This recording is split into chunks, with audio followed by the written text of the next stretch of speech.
राधे राधे दोस्तों। आज की हमारी कहानी है जैसे को तैसा। जाधव और माधव बहुत पक्के मित्र थे। वे बचपन से ही स्कूल में साथ पढ़े थे। जब वे युवा हुए तो उन्होंने तय किया कि वे दोनों अपना व्यापार भी एक साथ करेंगे। दोनों ने मिलकर कपड़े का व्यापार शुरू किया और उनका व्यापार खूब अच्छा चल निकला। वे दोनों विवाह करके घर बसाने की सोचने लगे, लेकिन तभी उनके व्यापार को किसी की नजर लग गई। किस्मत ने उनका साथ छोड़ दिया और व्यापार धीरे धीरे ठप हो गया। एक दिन जाधव बोला, दोस्त, क्यों ना हम कहीं और चलकर किस्मत आजमाएं। हमारा व्यापार मंदा होता जा रहा है। यदि यही हाल रहा तो हमें भोजन के भी लाले पड़ जाएंगे। इससे तो अच्छा है कि हम किसी दूसरे देश जाकर नया व्यापार शुरू कर दें। माधव बोला, जाधव, तुम ठीक कहते हो। हमें धीरे धीरे यहाँ का काम बंद कर देना चाहिए ताकि पैसा इकट्ठा करके कहीं और व्यापार कर सकें। 2 महीने के भीतर दोनों मित्रों ने मिलकर अपना व्यापार बंद कर दिया। अपने धन को अशर्फियों के रूप में लेकर वे अपने घोड़ों पर सवार होकर चल दिए। 2 दिन में वे दूसरे देश पहुंच गए। दोनों ने वहां जाकर एक सराय में अपना सामान रख दिया। रात्रि में माधव बोला, जाधव, मैं 1000 अशर्फी और घोड़ा लेकर जाता हूँ और देखता हूँ कि व्यापार का कोई इंतजाम हो जाए। तब तक तुम यहीं मेरा इंतजार करो। जाधव बोला, मित्र, जरा संभल कर जाना, ना जाने यहाँ के लोग कैसे हों। माधव को व्यापार का अच्छा तजुर्बा था। वो बोला, फिक्र ना करो मित्र। अच्छा, मैं चलता हूँ, शाम तक लौट आऊंगा।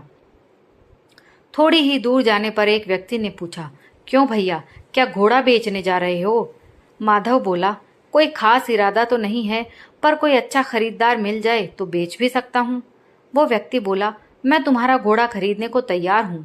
बताओ, तुम्हारे घोड़े की क्या कीमत है? माधव ने सोचा, मुझे घोड़ा बेचना तो है नहीं, पर यदि इसकी अच्छी कीमत मिल जाए तो बेचने में कोई हर्ज भी नहीं है। वैसे भी ये घोड़ा बूढ़ा हो गया है। इसके दाम ठीक मिल गए तो इसके बदले दूसरा अच्छा घोड़ा खरीद लूंगा। माधव बोला, मेरे घोड़े की कीमत तो 500 अशर्फी है। वो व्यक्ति बोला, मैं यहीं का दुकानदार हूँ, तुम कोई अजनबी जान पड़ते हो। यहाँ तो घोड़ा 100 अशर्फी में भी मिल जाता है। माधव बोला, लेना हो तो लो, इसकी कीमत कम नहीं होगी। क्या नाम है तुम्हारा? वह व्यक्ति बोला, मेरा नाम तो रघु है। मुझे तुम्हारा घोड़ा पसंद है, ये लो 500 अशर्फी। अब घोड़ा मेरा हुआ।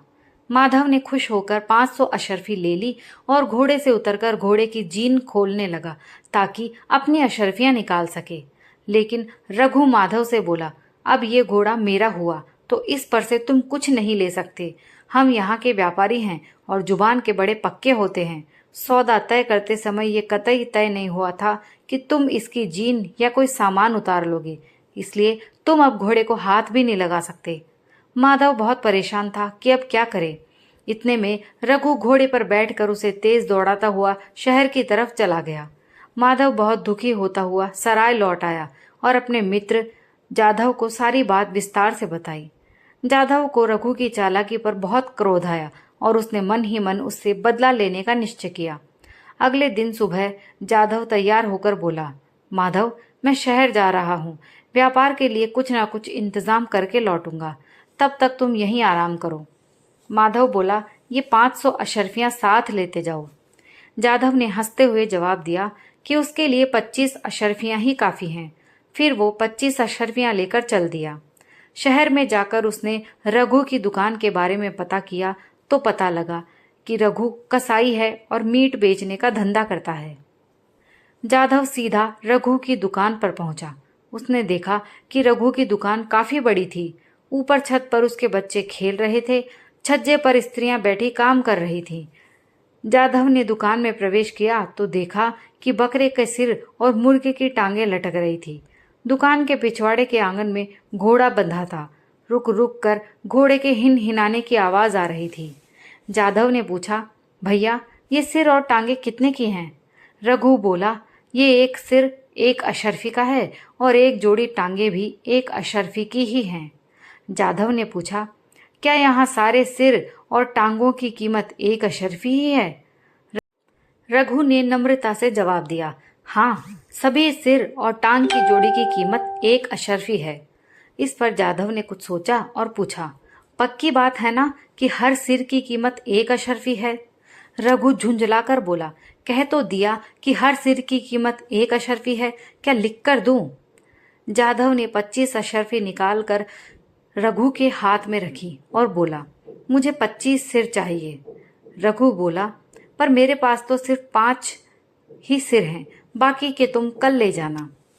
जाधव ने सख्ती दिखाते हुए कहा, कोई नए व्यापारी हो क्या? हम व्यापारी जुबान के बड़े पक्के होते हैं। सौदा हो गया तो हो गया।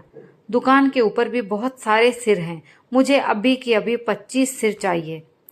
रघु गिड़गिड़ाने लगा और खुशामद करने लगा। वो बोला, भैया मैंने तो बकरे के सिर की कीमत बताई थी, तुम्हें दावत के लिए ज्यादा मीट चाहिए तो टांगे ले लो। जाधव बोला, नहीं मुझे तो सिर ही चाहिए, वो भी बिल्कुल अभी। रघु समझ गया कि ये कल वाली घटना जानता है।